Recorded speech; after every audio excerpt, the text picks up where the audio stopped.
Zoom. Nakapatiran tayo na riyan.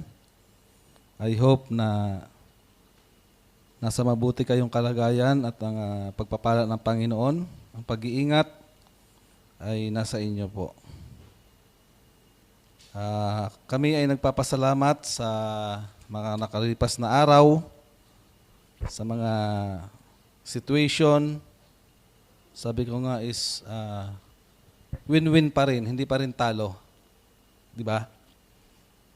Kasi nakapagpahinga eh.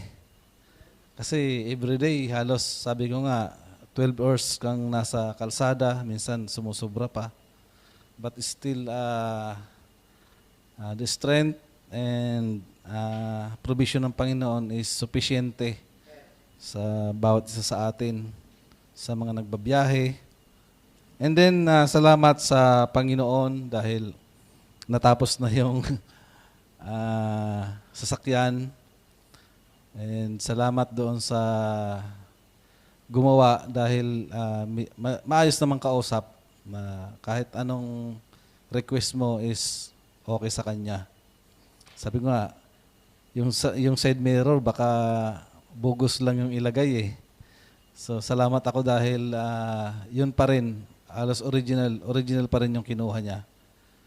Sabi niya, sa ano yata siya nakakuha sa online. Maganda yung nilagay niyang side mirror. Parang wala nga nangyari eh. So salamat dahil natapos na at na-provide yung documents na hinahanap sa amin. Maraming struggle, maraming mga nangyari na kung hindi ka mananampalataya is hindi mo maunawaan.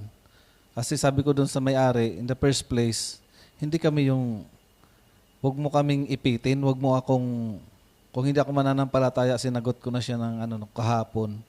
Kasi kukunin ko na yung sasakyan, is iniipit niya kasi nga wala akong papel regarding doon sa no claim ng insurance. Sabi ko, sir, pinaliwanagan ko siya ng maayos, kinausap ko siya. Sir, kung totoosin, hindi ko na yan eh. Hindi ko na obligasyon dapat yan, pero ginagawa ko naman ng paraan. Magkano yung pinapidabit ko kahapon? Halos 1,000 yon, yung documents na yon, pero hindi tinanggap ng insurance nila. Kasi ang hinahanap talaga galing dun sa insurance namin. So, sabi ko, kukunin ko na tong sasakyan. Kasi masyado masyado na kami naagrabyado. So, kung ititingga mo pa to, baka humingi na ako ng danyos. Kasi halos 2 weeks ko na kayong pinagbigyan eh. Kung totoosin, hindi ko na sila inobligay ng araw-araw ko eh. Di ba? So napakiusapan ko naman kahapon, sige sir, ilabas mo na yung sasakyan. Kahit, totally, hindi pa naman talaga siya tapos. Pinilit ko lang kasi for bapping na lang yan eh. So kung iaano ko pa, baka maghapon pa yung gawin ngayon or something na pang mangyari. Hindi pa ako nakabiyahe. So sabi ko, sir, schedule ko na lang kung kailan. Sabi ko, baka Sabado. Kasi Sabado naman sa umaga is wala pa naman pasahero. So pwede ko siyang dalhin ng umaga. And then sa hapon, pwede ko nang kuhain. Or sabi niya sa akin, almost 3 hours lang, okay na yon. Di mga 11 or 10, pwede na. So salamat sa mga situation na nangyari. Magagalit ka kung hindi ka mananampalataya. Mayroon tayong tao tayo, di ba? Si Choy nga, sabi niya kanina, mismo nangyayari sa ating buhay na hindi natin gusto sa ating buhay. Pero what is the purpose of God? Yun yung dapat na hinahanap kaagad natin. What is the purpose of God? Bakit the situation is narito ako? Nandito ako sa kalagayan na ito. So meron siyang pinapagawa na dapat nating ginagawa sa kanila. By the way, nahaba na ako pero matatakil natin yan about this sa ating lesson. So yon, the short na okay ang situation na lahat kasi parang planado ng Panginoon eh. Hindi ako nakabiyahe ng ilang araw pero yung sustain pa rin ng Panginoon yung pang-araw-araw namin na parang sunod-sunod na mawawala na yung Mawawala na kami ng pagkain, but meron naman darating. Mauubos na naman. Sumahod na naman yung asawa ko, di ba? Tapos mauubos na naman, meron na naman dumating. Yun lang, yun yung blessing ng Panginoon. The timing, meron siyang timing. Kasi kung nangyari ito na August, September, di ba, mga ilang buwan, wala. Siguro nga. Pero hindi tayo di magkukulang ang Panginoon eh. Always trust in the Lord sa mga bagay na nangyayari sa atin. So, ang topic natin ngayon is about labor in the Lord. Yung ating tawag ng labor. Ating paggawa sa Panginoon. Nais kong buksan ninyo ang iyong mga Biblia sa 1 Corinthians. Ba't nasa 1 Corinthians ako? Saglit.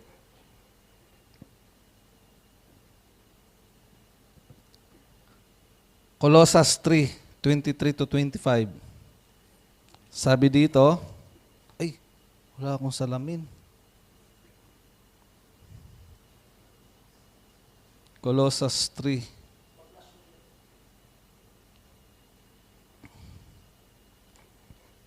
Ayun. Sabi dito, anuman ang iyong ginagawa, gawin ninyo ng buong puso na parang sa Panginoon kayo naglilingkod at hindi sa tao, sapagkat si Kristo ang Panginoong pinaglilingkuran ninyo at alalahanin ninyong pagkakalooban kayo ng Panginoon ng gantimpalang inilaan niya para sa inyo. Ano ba yung inilaan ng Panginoon na gantimpala? Ang tinutukoy dito yung ating crown. Yung ating tawag dyan, crown after this life. Pagdating natin sa tamang panahon. Tapos sabi dito, ang makasalanan naman ay paparusahan niya sa kanilang kasalanan sapagkat ang Diyos ay walang kinikilingan. So everything na ginagawa natin is, ang sabi dito is, dapat tinitingnan natin na ang Panginoon ang ating pinaglilingkuran. At hindi yung tao, sabi nga ni Choy kanina, mas maigi na magtiwala sa Panginoon kaysa tao. Kasi nga, pag sa tao ka naglilingkod, ang hinahanap niyan yung mali. Di ba? Naalala ko yung boss ko dati, masaya siya pagka nakikita kang maganda yung ginagawa mo at wala siya nakikitang mali. All throughout ng buhay mo na pinaglingkuran mo siya, after na may isa ka lang na mali na ginawa mo sa kanya, wala na, bura na yung 10 years, 15 years kang naglingkod sa kanya na napakaayos, hindi ka nagkamali. Pero isa lang ang ginawa mo, binura na niya lahat yon. Yung kasama ko nga, halos pagdating niya, yung driver niya, patakbo pa yun, halos madapa na. Buksan yung gate, magmamadali. Kukunin yung mga gamit niya. Routine niya araw-araw. Papasok dun sa titimplan siya ng kape. Di ba? Pero nagkamali lang siya ng isa. Lahat na yon binura na. Hanggang sa ang ginawa sa kanya, emotional, ang tawag doon, hindi ka inuutosan, pero sumasahod ka. Isang buwan, nakaupo ka lang doon. Dadaanan ka, wala kang ginagawa, bahala ka dyan sa buhay mo. Hanggang sa siguro, sabi magsasawa din yan. Yun, nag-resign na lang. Yun ang ginagawa niya. Pero pag maayos yung ginagawa mo, okay lang sa kanya yun. Pero once na may ginawa ka ng mali, wala na. So sabi dito, ano man ang ating ginagawa? Ano ba ang ating ginagawa sa ating buhay? Every day. Kumakain, umiinom, do it for the glory of God. Tatrabaho, do it for the glory of God. It's the part of your service sa Panginoon. Ano pa? Mag-aaral. Ano pa? Etc. Mas lalo na dito sa loob ng iglesia. Ministry, soul winning, pagbabahagi ng salita ng Panginoon. Lahat yan is naglilingkod tayo sa Panginoon. So babalikan muna natin yung ano bang kalagayan ng Colossus Bakit ito yung sinabi ni Paul sa kanila? Kasi makikita natin dito is, sa Colossae, siya pinaalala tungkol sa mga maling turo na pumapasok sa loob ng iglesia. May mga maling turo na, kailangan sundin nila yung tradisyon. Ano ba yung tradisyon? Tinutuli yung tao para maligtas ka. Para mapulpil yung kaligtasan na ginawa ng Panginoon, may ganong turo sa kanila na pumapasok. After nung paniniwala mo na si Kristo namatay sa cross, binayaran yung kasalanan, kailangan gawin mo to. Diba? Ano pa? Meron pa silang katuruan na dapat para mas spiritual fulfilled ka or something na mataas ang spiritual na dapat yung mga ibig sabihin to, pastor, yung mga kapangyarihang salamang ka, dapat pinapaniwalaan mo rin. Di ba? Ano pa mga saysay na mga bagay na yon? And then, sabi pa doon, kailangan huwag kang kakain ng baboy, pagbabawal sa mga pagkain. Kasi hindi nila naunawaan, ano bang ginawa ni Jesus Christ? Di ba? Yun ang gustong ipahiwatig ni Paul sa kanila. Kaya pagdating dito, after ng bago ang verse 23 to 25, sabi sa ibang verse, pinakita ni Paul sa kanila, pababa from verse 1. So makikita natin dito na maraming sinabi si Paul. Sabi na, binuhay kayong muli ng kasama ni Kristo, kaya't ang pagtuunan ninyo ang isip ay ang mga bagay na nasa langit, hindi dito sa lupa, na kinaroroonan ni Kristo na nakaupo sa kanan ng Diyos. Di ba? Huwag natin pagtuunan yung mga tradisyon na pinapagawa pa sa kanila na dapat gawin pa niyo pa to. Dapat gawin pa ninyo ito. And then, makikita natin dyan, after that, kung mababasa natin, ano pang ang sinabi ni Paul? Pagdating dun sa verse, yung patungkol sa ibigin mo yung, that is the paglilingkod sa Panginoon. Hindi ko ma-recall. Bago ang verse, wala kasi akong salamin eh. Nasabi, ibigin mo, ang tatay ay maging ulo ng, tama ba, Pastor? Na siya ang maging ulo ng tahanan, ang nanay. Anong ibig sabihin ni Paul? Yung pamumuhay na dapat na nakakalugod sa Panginoon. Mga anak, naalala ko si Diyos. Ha? Naalala ko si Diyos. Di ko mabasa kasi yung Bible ko eh. Kaya inaano ko na lang, nire-recall ko na lang. Hanapin nyo na lang po. Kaya pagdating doon pati yung mga anak, naalala ko si Diyos kanina. Kung tayo naglilingkod kung tayo naniniwala sa Diyos, dapat, anong sabi? Sumunod tayo sa ating magulang. Nariyan. Which is, nasabi ni Paul, ang ating pamumuhay, ang ating ayusin, hindi yung magsunod tayo dun sa mga walang kabuluhan. Magpatuli, hindi kumain ng pinagbabawal, mga salamangka, mga mahika. Di ba?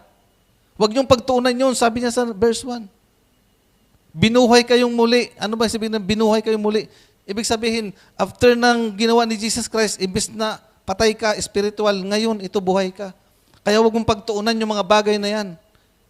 Pagtuunan mo yung pamumuhay mo pang araw-araw bilang mananampalataya ni Kristo. Kasi pag hindi yun na nakikita sa'yo, kahit na magpatuli ka, kahit na ipagbawal mo yung pagkain ng ganito, ganyan, useless. Ano ba mga size ng mga bagay na yun? Kung ang buhay mo naman ay taliwas doon sa pinapagawa ni Kristo, taliwas doon sa pinanampalatayaan mo, sa useless. So, lahat ng mga bagay na ito is service natin sa Panginoon. Paglilingkod. Kaya pagdating dito sa verse 23 and to 25, makikita natin na, sabi ni Paul, huwag kayo sa tao. Siguro sa Colossae, akong pastor. Huwag kayong kakain yan. Huwag kayong... Di ba? Saan sila sumusunod? Saan naglilingkod? Sa tao. Kaya sabi nila, kay Kristo. ginagawa niyo mga bagay na ito, hindi sa tao, kundi sa Diyos. Kay Kristo na bumuhay sa iyo, na gumawa ng iyong kaligtasan. Okay? Walang nag-i-amen.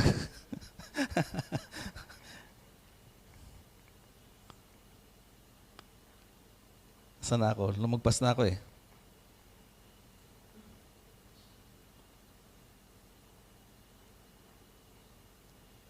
So, ito yung question. Kumusta ang paglilingkod natin sa Panginoon?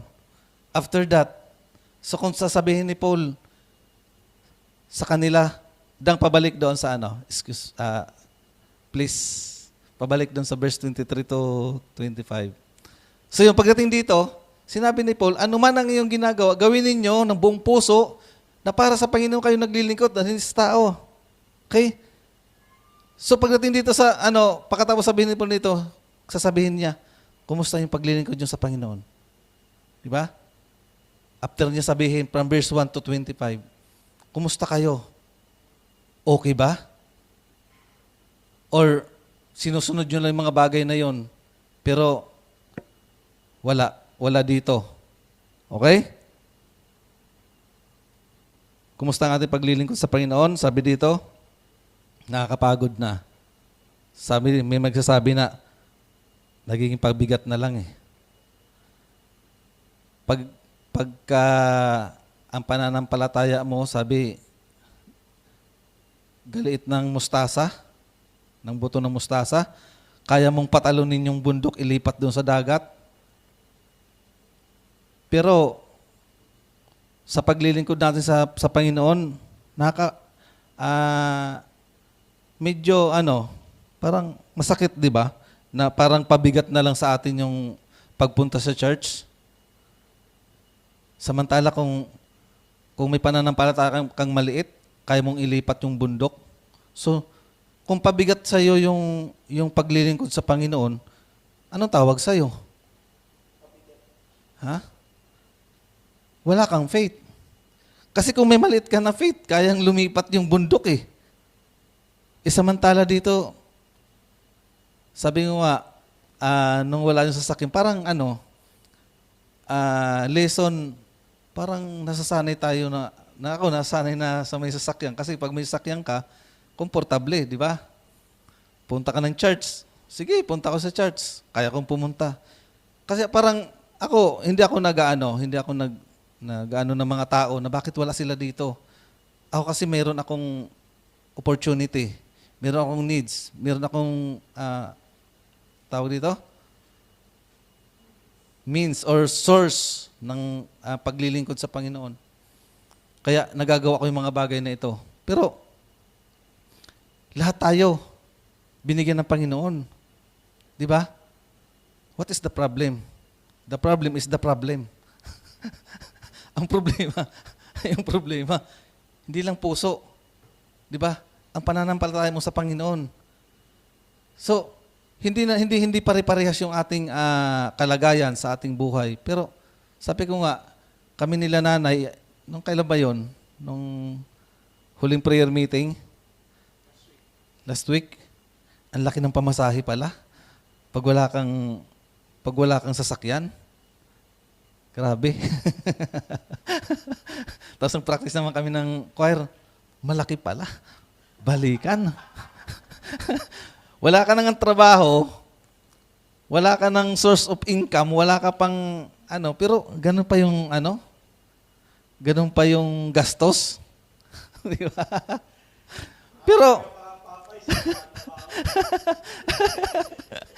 Pero alam niyo mga kapatid, ito yung sinasabi ng verse 24 eh. Di ba? Gawin mo lang yung pinapagawa ng Panginoon. Huwag mo isipin yun. Di ba?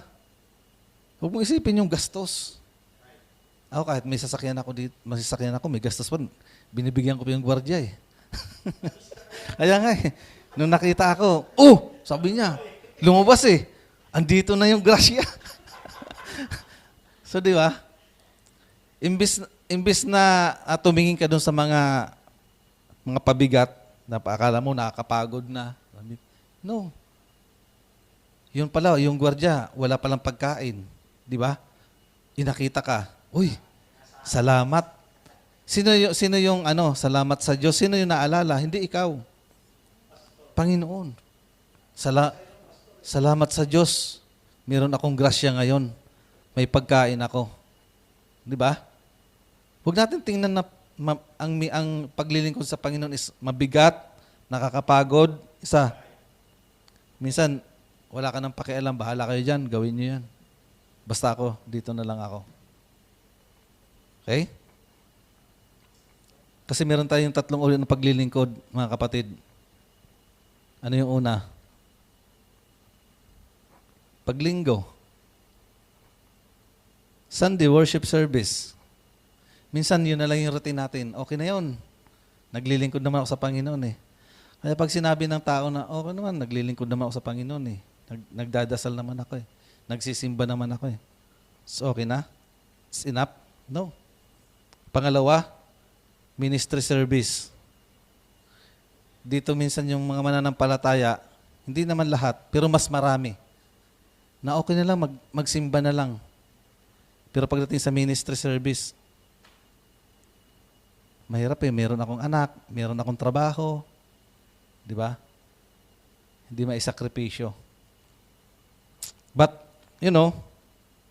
this is a part of our service to God. Hindi lang Sunday. Ano pa? Ito mas mahalaga. Pero mahalaga ang lahat ng mga ito. Yung pangatlo is our daily service. From verse 18, sinasabi doon, mahalin mo mga lalaki. Mga babae, pasakop kayo sa iyong asawa sapagkat iyan ang kalooban ng Panginoon. It's a service. Daily service ang tawag dyan. Pag ginagawa mo ang bagay na yan, sa Panginoon mo ginagawa yan, hindi sa asawa mo. Kaya sabi ni Paul sa verse 23, huwag kayong maglingkod. Saan? Sa tao, na parang sa tao, kundi para sa Panginoon. Hindi sinasabi diyan ng verse na mga babae, pasakop kayo sa mga babae na wino-worship nyo na yung asawa nyo. Nagpapasakop kayo, ay, ginagawa ko to, pinaglilingkuran ko yung asawa ko. Hindi sa kanya yan. Utos ng Panginoon yan, is a part of your service, ginagawa mo yan to glorify God. Di ba? Ako, hindi ko sinasabi sa asawa ko na magpasakop ka sa akin. Hindi ko sila inutusan, kahit yung mga anak ko. Akong tatay dito, dapat ako masusunod dito. Hindi. Kami may kami. Kung ano yung pagdidesisyonan namin ang asawa namin. Pero meron akong tawag dyan? Ito yung gagawin natin. O pag-uusapan namin. Tapos kung anong kinalabasan, ng opinion namin dalawa, yun ang gagawin namin. Sa mga bata, kung paano namin palalakihin. May part kami dalawa, hindi yun ako lang. Kasi nang lalabas niyan, hinano mo sila. Hindi nang gusto ng Panginoon. Ako, hindi sa pagmamayabang, hindi naman sa inaano ko yung sarili ko. Ako hindi ako kahit anong yung asawa ko, yung pakita ng love, bibigyan kita ng bulaklak, pasalubungan kita ng ganyan. No. Hindi ko ginagawa yan. Yung mga anak ko, pagdating, may pera ako, pero magtatawag yan pa, may pasalubong ka. Wala, tinatamad ako magbabae. Hindi ko inugali yung mga anak ko na kailangan may dala ako pag uwi, meron silang, kasi pinapakita ko sa kanila na hindi ganun ang buhay. Hindi porke may sasakyan tayo, may pera tayo. Di ba? Hindi porke may sasakyan tayo, ang lahat nakukuha na natin. No. Hindi ganun. Basta, ang pinapakita ko sa kanila is yung love ko sa kanila, mai-provide ko yung pangailangan nila, mapag-aral ko sila, at sa pamamagitan niyan, pag nakita nila yan, yubaw, susunod sila sa iyo. Ay, ganito pa ang tatay ko, na ibibigay yung pangailangan ko. Kasi ang tao, hindi lang susunod sa iyo dahil sinasabi mo na, ako yung tatay mo, dapat sundin mo ako. Susuhulan mo para sumunod sa iyo. No. Hindi ganun. Kasi, ang mga bagay na yan is pananagutan natin sa Panginoon. What happened? Anong kalalabasan? thinking kaagad natin. Ang Panginoon natin, sabi dito, sa verse, hindi to, sa 25, ang sabi, na kahit yung mga masama, hahatulan ng Panginoon. Di ba? Ang makasalanan man ay parurusahan niya sa kanilang kasalanan sapagkat ang Diyos ay walang kinikilingan. Ibins tayo. Akala nyo makakaligtas na tayo dahil nanampalataya ka na kay Kristo? No. Anong sabi sa 2 Corinthians 5:10? Sabi ko sa asawa ko, pag namatay ako, yan ilagay na verse dito eh. 2 Corinthians 5:10, sapagkat lahat tayo haharap sa hukuman ni Kristo na at tatanggap ng nararapat ayon sa ating mga ginawang mabuti o masama nang tayo nabubuhay pa sa daigdig na ito. Yan ang gusto kong verse pag namatay ako eh. Oh. Ha? Kasi gusto ko kahit namatay na ako, nakakapag-evangelize pa rin ako. Reminds pa rin sa mga tao, may patay doon, punta natin. Sino? Si Brother Marlon. Ganito. Kaibigan ko yon, si Kuya. Ganito, ganyan. Sige, punta tayo. Mga hindi pa Kristiyano. Pagdating sa lamay mo, makikita. Verse sa taas, 2 Corinthians 5:10. Sapagkat lahat tayo haharap sa hukuman ni Kristo. Haharap pala tayo? Ngayon ko lang nalaman yan na mayroon palang paghaharap kay Kristo. Kaya lahat ng mga bagay nito na sinasabi ni Paul, concern sila sa buhay nila, sa mga Kakolosay. Kasi haharap tayo. Si Paul, haharap sa Panginoon. Ano sasabihin ni Jesus kay Paul? Paul, anong ginawa mo doon? Bakit hinayaan mo yung mga taga-Kolosay? Nagawin nila mga bagay na yun.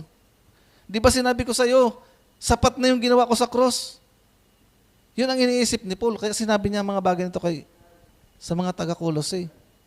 Haharap ka eh.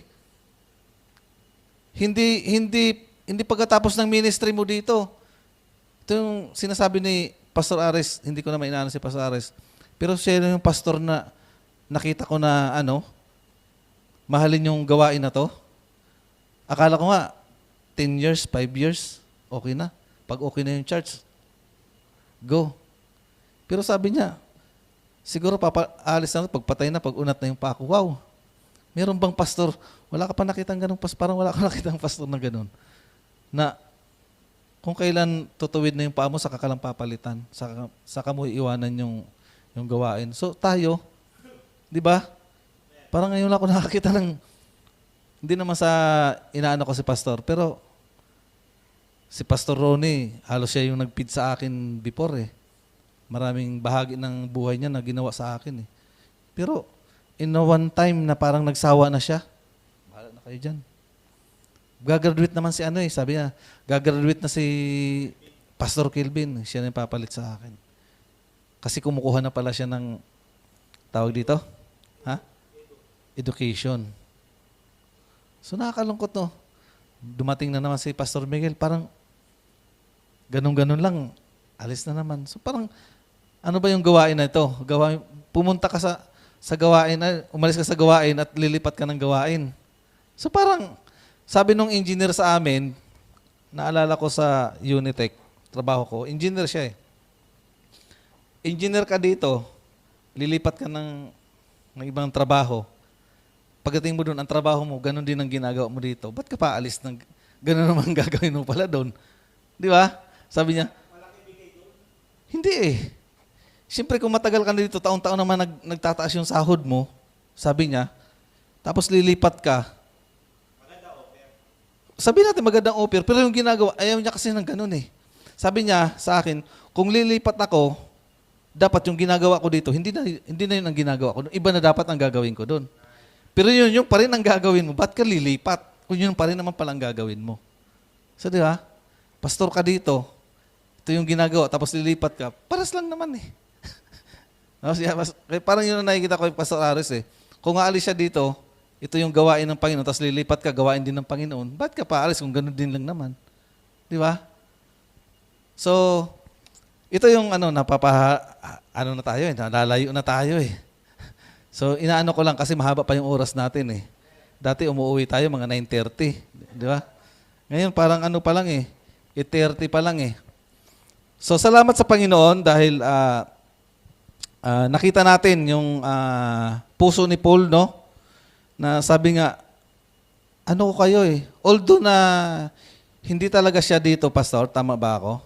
Hindi talaga siya ang nagtayo ng gawain na ito. Pero yung sender dito, yung sinid dito, is si Paul yung nag-mentor. Siya yung parang I think doon sa Ephesus galing and napunta din ng Colossus. So, ano pa rin siya? Connected pa rin kay Paul. So, meron pa rin siyang pananagutan. So, yun. Kaya nasabi ni Paul ito sa kanila kasi nga, alam niya, nahaharap siya sa Panginoon eh. Meron siyang pananagutan sa Panginoon. Nakakahiya na habang pinagpapala tayo ng Panginoon, lumalayo tayo sa gawain, no? Maraming dumaan dito, Pastor Ares, na dati mga walang trabaho. Naglilingkod sa Panginoon. Tapos pinag-pray namin, nakatrabaho. Kaya na nakakalungkot, pag nakakatrabaho na, lumalayo sa Panginoon eh.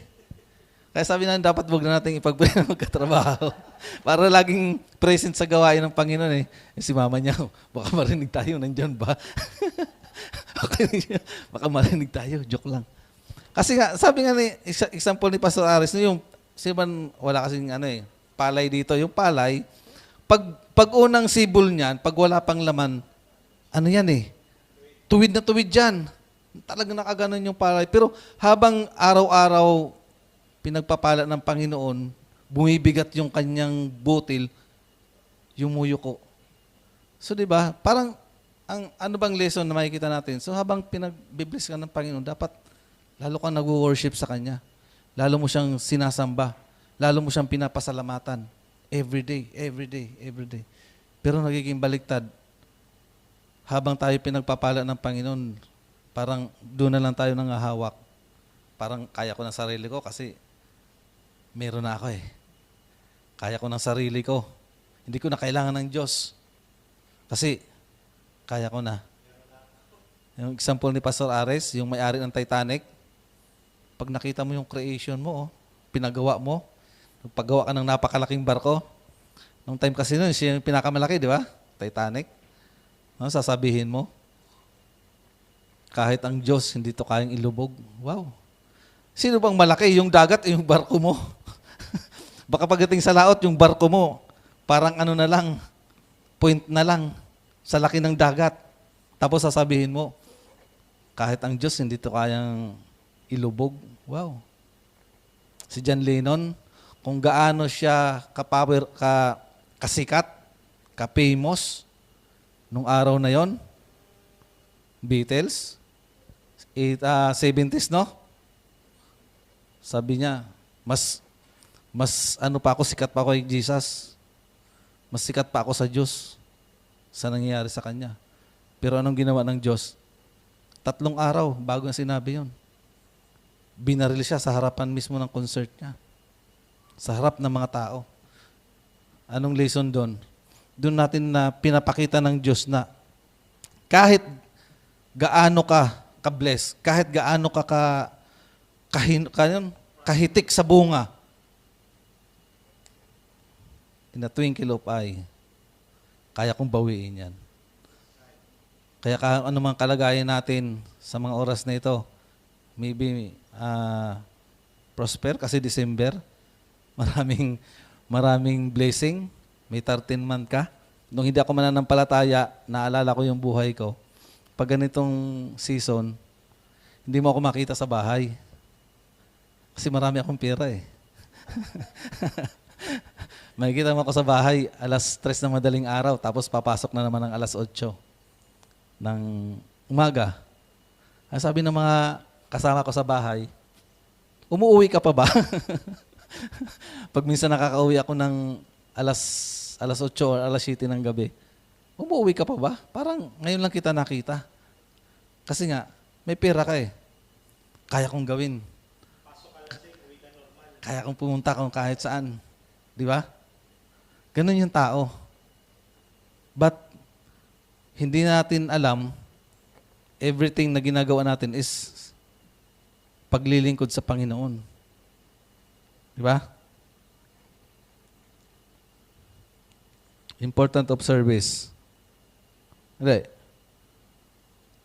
In our daily service or ating paglilingkod sa Panginoon is laging iisipin natin na nakadikit lagi yung yung, andyan ba si Brother Aye? Yung tinuro niya, anong sinabi niya? 3 T. Nakakabit lagi yan sa ating paglilingkod sa Panginoon. Treasure. Di ba? Kung anong meron ka, gamitin mo sa Panginoon. Time. Sa time is mabigat eh. Hindi mo maibigay sa Panginoon. Alalahanin mo yung 1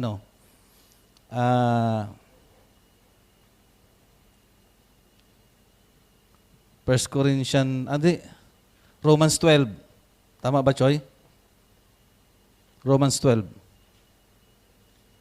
Ano bang sinasabi sa Romans 12? Ha?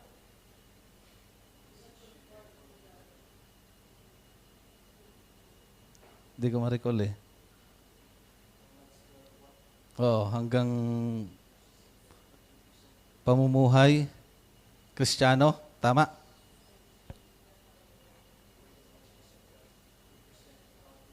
Anong hinihingi niya? Yun. Buhay natin mismo. Ang explain nga ni Ninong doon is, ang baboy ay ang manok is makakapaghandog kasi mag-iitlog siya eh. Okay lang. Madali lang, di ba? Mangitlog siya, makakapaghandog na siya. Pero yung baboy, wala eh. Buhay, kailangan mamatay siya, patayin siya para maghandog ng karne. Yun ang gusto ng Panginoon. Hindi yung, okay na, nagawa ko na yung ganito eh.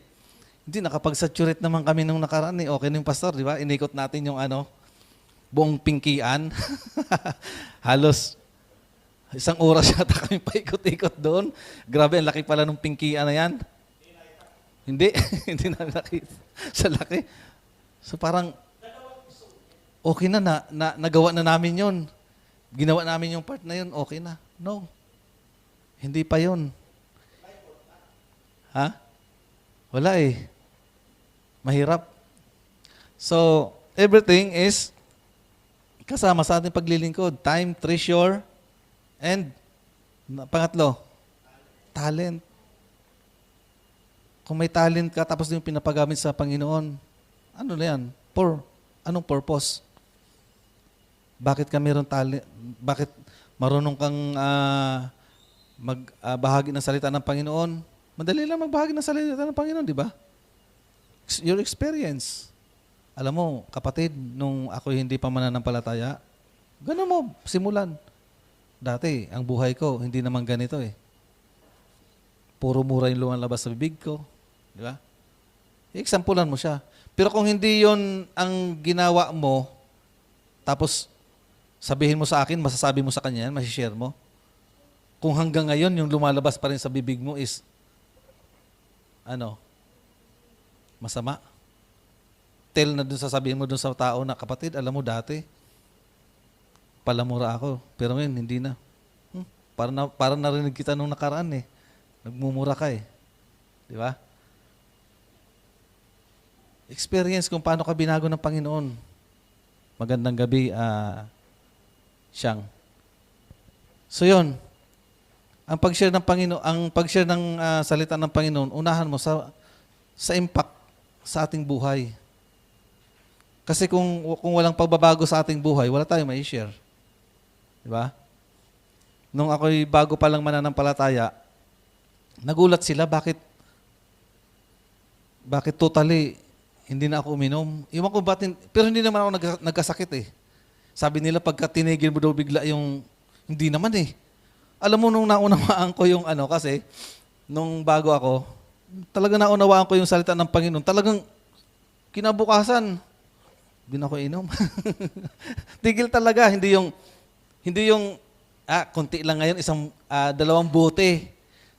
Next naman na araw, 1 bote na lang. Next naman na araw, kalahati. Oo ba? Hanggang sa mawala. Hindi eh. Talagang hindi na ako uminom. Kaya nung yung mga kasama ko, ba't di ka na umiinom? Sabi, hindi na ako uminom. Parang gano'n lang. Talagang totally tumalikod ako sa mga gawa na mga makamundo, naunawaan ko yung salita ng Panginoon. So yun, medyo nalalayo na tayo. Important of service. Meron akong ilan to. 4 lang na dapat matutunan natin. Una is the purpose ng ating pagkatawag ng Panginoon. 1 Peter 2:21. Ang pagtitiis at hirap ay bahagi ng pagkatawag sa inyo ng Diyos, sapagkat nang si Kristo ay magtiis para sa inyo, binigyan niya kayo ng isang halimbawang dapat tularan. Ano bang ginawa ni Jesus Christ? From start to hanggang sa kanyang resurrection. Lahat ng mga bagay na is example ng kanyang pagsunod, pagtiis sa Diyos. Kaya ang mga bagay na part na ating ginagawa, hindi naman mahirap ang maglingkod sa Panginoon, di ba? Mahirap ba? Siguro kung wala kang pananampalataya, mahirap. Kasi kung nung ako hindi pa mananampalataya, niyayakag ako sa paglinggo or prayer meeting, anong gagawin ko dun? Kasi wala akong pananampalataya eh. Ilang beses nila akong dinadala dun sa probinsya, sa amin, kasi mga pinsa ko, mga Baptist, ilang beses nila akong gustong dalhin sa simbahan. Tara, simba tayo. Sabi ko, anong gagawin ko dun? Kasi wala akong pananampalataya. Di ba? And then, dapat maunawaan natin na may layunin ang Panginoon. Kung bakit tayo narito. Ano bang layunin natin? Hanapin natin. Ano ba ako dito? Dati, ako yung nag-aayos ng mga kuryente. Doon sa kabila. Pag may mga sira-sira yung mga ilaw, ako yung gumagawa. Yun ang purpose ko. Kaya ako nandito sa church na ito. Kasi yung talent ko, gagamitin ko dito. Bawat isa atin, meron yan. Hanapin mo lang. Ano ba ako dito? Baka pabigat lang ako dito, alis na lang ako dito. Baka katitisura na lang ako ng tao rito, alis na lang ako dito. No. May purpose. Pastor Ares, nakita natin, ano bang naging purpose ni Pastor Ares? Bakit siya napunta rito? Merong dahilan ng Panginoon. Lahat, ng bawat sa atin. Si Josh, ba't ka na rito, Josh? Di ba? Maybe hindi mo pa makita sa ngayon. But, bata ka pa, mayroong pang purpose ang Panginoon na dapat sinusunod mo sa iyong buhay. First, sa magulang natin. Ayusin natin yung relasyon natin sa magulang natin. Magulang natin sila eh. Meron tayong dapat na, hindi naman obligasyon, tawag doon utang na loob. Kumbaga, huwag tayong magmalaki. Na porque malakas ka na ngayon, ilang taong ka na? 14? Huwag tayong magmayabang. Huwag tayong magmalaki sa kanila na kaya na natin yung buhay natin. No. Dapat sumusunod tayo sa kanila. Kasi kung hindi, merong ang Diyos. Ano yon? Pagpapala o pagpapalo? Okay sana kung pagpapala. Paano kung pagpapalo? Na twinkle of eye, pwedeng mawala. Ibig ng ating mga buhay. Ngayon nakatayo tayo, malakas tayo. Natulog ka lang. Merong mga tao na natulog lang, kinabukasan hindi na bumangon eh. Hindi na dumilat yung paa. Dumilat yung paa. Hindi na dumilat yung mata. 'Di ba? Kaya every day sa ating buhay, tingnan natin, ano bang layunin ko? Bakit pa ako nandito? Mayroon pang gustong ipagawa ang Diyos, kaya nandito pa tayo, hindi pa tayo kinukuha, di ba? Kasi kung wala na, doon ka na lang sa kabila. Baka mayroon pang ipagawa sa iyo ang Diyos doon. Wala ka ng purpose dito, doon ka na sa kabila. Okay? Pangalawa, para sa ating paglago espiritual. Alam mo kapatid, nung hindi ako nagpi-prayer meeting, hindi ako marunong magbasa ng Bible, hindi ako marunong mag-unawa. Di ba? Pero nung parati ako nag-attend ng prayer meeting, na-inline na naliliwanagan ka, and this time, lumalago ka spiritual. Lahat yan ng mga ministry. Baka sabihin mo, malago na ako spiritually, kaya dapat nandyan ako sa ministry na yan. No, hindi. Alam nyo, dito, pag nag-preach kami, mga preacher dito, ang unang natututo kami dapat, and then na-apply namin yan sa aming buhay. Para kami lumago spiritual. Hindi yung sasabihin namin, malago kami spiritual, kaya kami nandun. No, hindi ganun. Wala rin kami.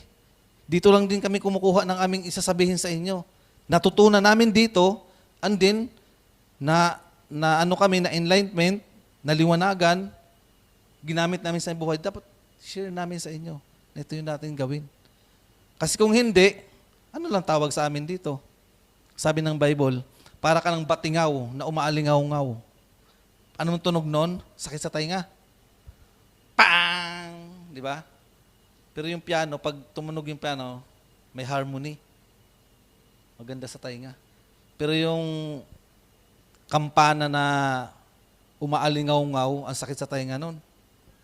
Parang ganun ka lang. Nagsasalita ka rito na hindi mo ina-apply sa iyong buhay, wala. Anong silbi mo? Wala. Para kang batingaw na umaalingaw-ngaw, sabi ng Biblia. It's useless. Kung ang mga bagay na ito is walang pakinabang sa aking buhay at sa mga tao na nakakarinig ng mga bagay na ito, ng mga salita. Sabi sa 2 Peter 3:18, magpatuloy kayong lumago sa kagandahang loob at pagkakakilala sa ating Panginoon at tagapagligtas na Jesus na si Jesucristo. Sa Kanya ang kaluwalhatian ngayon at magpakailanman. So, ang paglago natin spiritually is hindi dahil sa ating kakayanan. Hindi dahil sa tayo matalino. Kasi kung matalino lang, talo tayo. Di ba? Kung matalino lang ang pag-uusapan, bakit yung mga doktor, yung mga abogado, ba't hindi naniniwala dito? Bakit? Kasi, hindi si Jesus Christ ang nagpipid sa kanila. Hindi ang Panginoong Hesukristo ang nag-i-enlightenment sa kanila. Kaya sabi dito sa 1 Peter, magpatuloy kayong lumago sa kagandahang loob. Ano ba yung kagandahang loob ng Diyos? Yung buhay na walang hanggan ng pagkaligtas sa atin. Diba? Nang dahil na yon, lumalago ka spiritual. Kasi kung first place na sa una pa lang na hindi mo pinapaniwalaan yung ginawa ni Kristo sa krus ng Kalbaryo, hindi mo maunawaan to.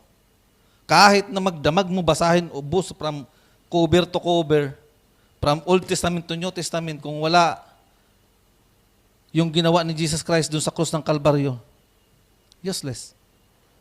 Kahit maghapon mo nguyain to, iwan ko lang kung maunawaan mo to. Kasi sa una pa lang, wala na yung formula na dapat nahawak natin.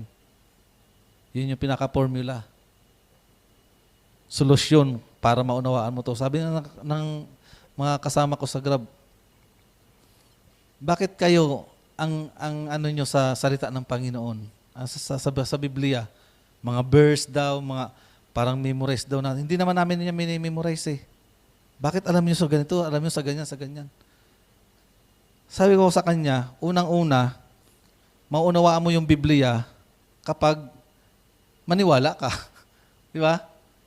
Una, paniwalaan mo na ang Biblia ay salita ng Panginoon. Pangalawa, paniwalaan mo si Jesus Christ.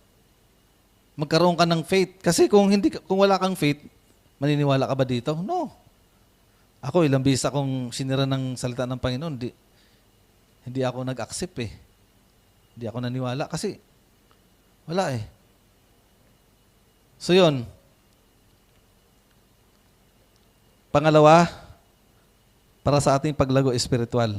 Pangatlo, to glorify God. Sabi sa mga Corinthians 10, 1 Corinthians 10:31. Kaya nga, kung kayo'y kumakain o uminom, o anuman ang ginagawa ninyo, gawin ninyo ang lahat sa ikararangal ng Panginoon. Everything na sinabi ni Paul dito sa Colossae, from verse 1 to 25, gawin ninyong iyon. Ano? Para to glorify God. Mapapurihan ng Panginoon. Hindi mo ito ginagawa, hindi ko ito ginagawa para sabihan nyo, galing ni Kuya Marlon. Alam nyo kung ako nagmataas, ako nagmagaling, one day, mayroong dito, mayroong,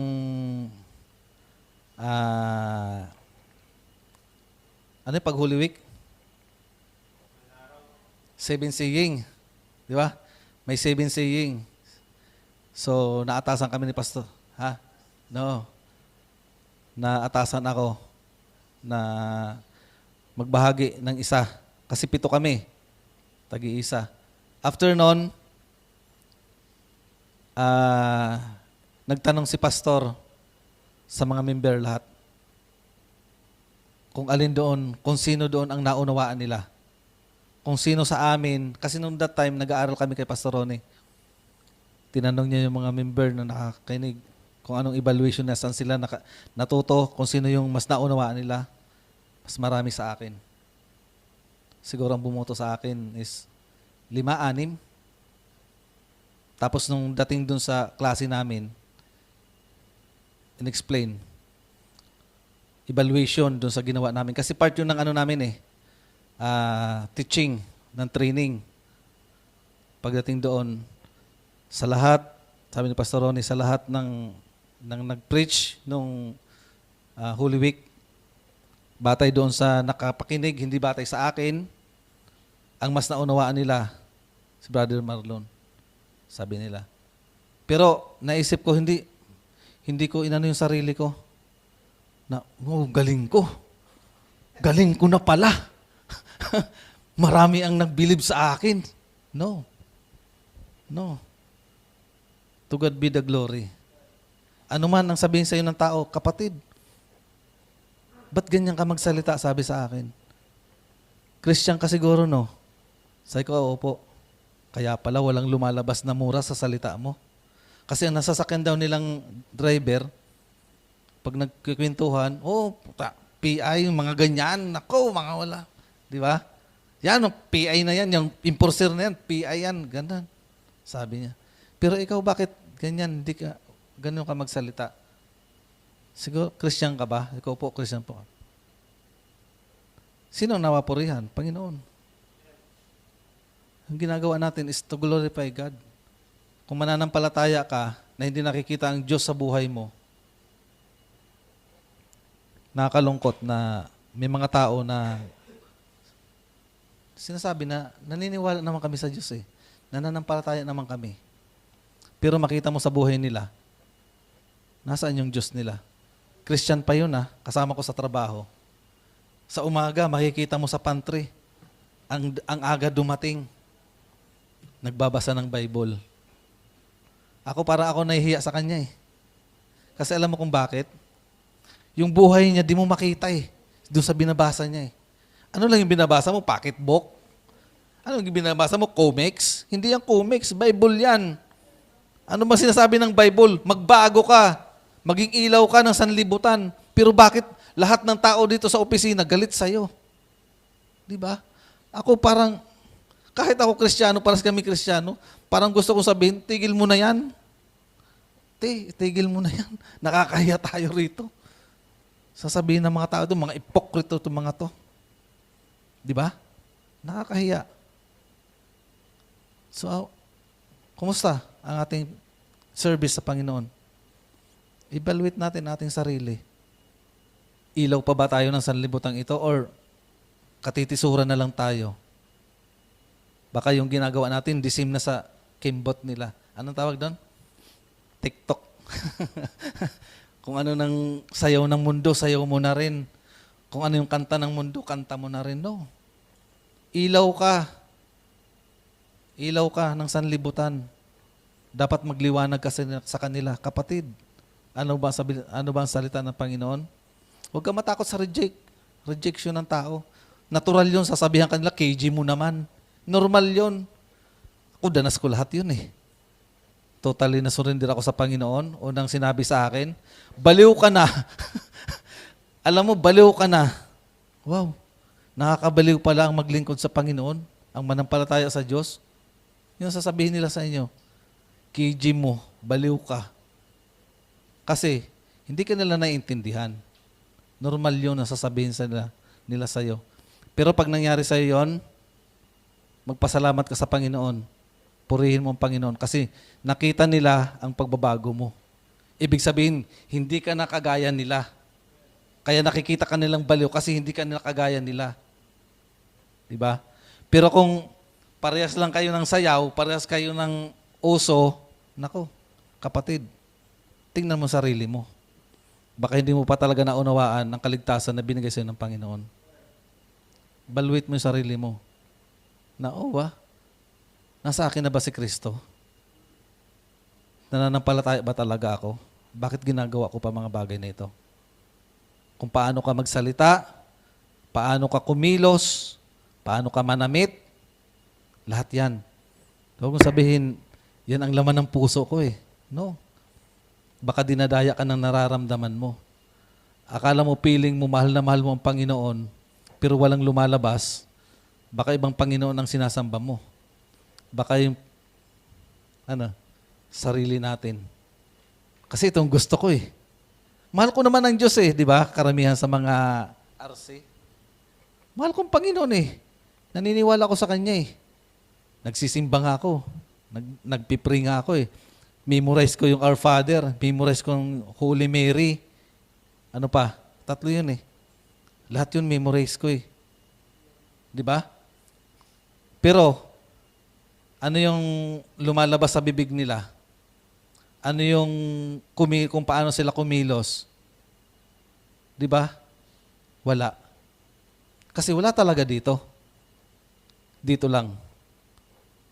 Sa atin, tanungin din natin ang sarili natin. Baka wala rin tayo rito. Nagsasabi tayo na totoo yung ating pinaniniwalaan, totoo yung pinanampalatayaan natin, pero baka wala talaga dito. Dito lang. Salamat to kay Siyang. Pumunta pa rin siya. Di ba? Kung tutuusin, saan ka galing Siyang? Sa? Antipolo. Pwede na siyang dumiretso dun sa kanila. Di ba? Pero nandito si Papa niya eh. No. Meron siya dito. Di naman yan. So yun. Salamat sa Panginoon sa gabing ito. I hope na may natutunan tayo. Kasi, tigil na natin to. kung nagbibiroan lang tayo rito, di ba? Ang mga bagay na sabi ko kay Josh, pupunta ka rito, dapat hindi yun aksyon na ginagawa mo paglabas. Kasi baka sasabihin nila, yun ang tinuturo namin sa'yo. Hindi tayo nagtuturo dito ng mga kalukuhan. Hindi tayo nagtuturo dito ng mga biro-biroan. Seryoso ang Panginoon. Pananagutan natin, ikaw, pananagutan ka namin sa Panginoon. Darating ang araw, sasabihin sa amin, anong ginawa niyo doon sa bata? Bakit hindi niyo pinayuhan? Anong ginawa niyo doon sa bata? Napahamak. Di ba? Pananagutan. Lahat. Pananagutan sa Panginoon. Sisingilin tayo ng Panginoon. Anong ginawa natin? It's a part of service natin sa Panginoon. Una, kalimutan ko na. May layunin ang Panginoon sa ating buhay. Pangalawa, para tayo lumago spiritual. Pangatlo, to glorify God. And last, to bless us. Ito yung maganda eh. Sabi nga nila, maganda yung blessing eh. Puro na lang tayo blessing. Lahat, sino bang hindi pinagpapala sa atin? Pagising pa lang natin, blessing na eh. Sana kung kinanta natin kanina, count your blessing. Name din one by one. Kaya ba nating pangalanan lahat? Maybe hindi. Di ba? Nakakain ako, nakahinga ako, ano pa? Nakatulog ako, nagising ako, nakabiyahe ako, okay ng sakyan ko. Ang dami, di ko mapangalanan lahat. Tapos sasabihin mo, parang hindi ako pinagpapala ng Panginoon. Parang hindi ako binibless ng Panginoon. Wow. Baka nakikita mo ng blessing yung mahulog yung pera galing langit. No. Hindi ganyan ang blessing ng Panginoon. Diba? Lahat yan, nakikita mo. Nakikita mo sa buhay mo, sa family mo, ano ba? Yan, pinagpapala, laki-laki niyan eh. Dahil sa nanay niya na nagluluto. Blessing, di ba? Everything. May maayos tayong tahanan, nakakatulog tayo, mahimbing ang tulog natin. Kahit ninakaw yung bisikleta namin, okay lang. Walang narinig ang kapitbahay namin sa bawat isa sa amin. Bahala kayo kung anong ginawa nyo. Basta kami, ito kami. Di ba? Oh, sana ibalik. So yun, salamat sa Panginoon. Dahil may natutunan tayo, especially sa akin, na talagang kinabog ang aking isip at puso sa mga bagay na ito. Kasi nakita ko, ano bang purpose ko dito? Ano ba ako dito sa church na ito? May 3 palang pinapagawa ang Panginoon. Meron pala iba't ibang service. Akala mo yung service na linggo okay na. No, marami. Maraming gustong ipagawa ang Diyos sa atin. So, ang lahat ng mga ito is may layunin ang Panginoon sa ating buhay. Amen ba? Okay, salamat. Let's pray. Panginoon, salamat o Diyos sa yung blessing, sa yung biyaya naming hinimay sa gabing ito, sa yung salita na kung saan nagturo sa amin ng layunin ng iyong pagkatawag sa amin, kung anong aming purpose sa iglesyang ito. At kung ano ang purpose ng aming buhay, bakit namin ginagawa ang mga bagay nito. Alam namin, Panginoon, na ang lahat ng ito ay para sa iyong kawalhatian, para makilala ka bilang Diyos at sariling tagapagligtas ng aming mga buhay. Salamat o Diyos sa mga salita mo, nawa maging sandata namin ito sa aming pang-araw-araw na buhay, na minsan kami ay nanghihina, minsan kami ay napapagod na sa paggawa para sa iyo. But ang lahat ng mga bagay na ito ay merong purpose. At someday, alam namin na i-reward mo ang mga bagay na ito sa bawat isa sa amin, na sasabihin mo sa aming pagpasok, well done, and good and faithful servant, ay napakasarap pakinggan sa isang mananampalataya. Nahahantong ang aming buhay sa ganong sitwasyon, Panginoon. Salamat o Diyos sa iyong salita. Nawa patuloy po nung i-bless na aming maging sandata, Panginoon. At wag naming kalilimutan ang mga aral na nagmumula sa iyo, Panginoon. Maraming salamat. In Jesus' name we pray. Amen.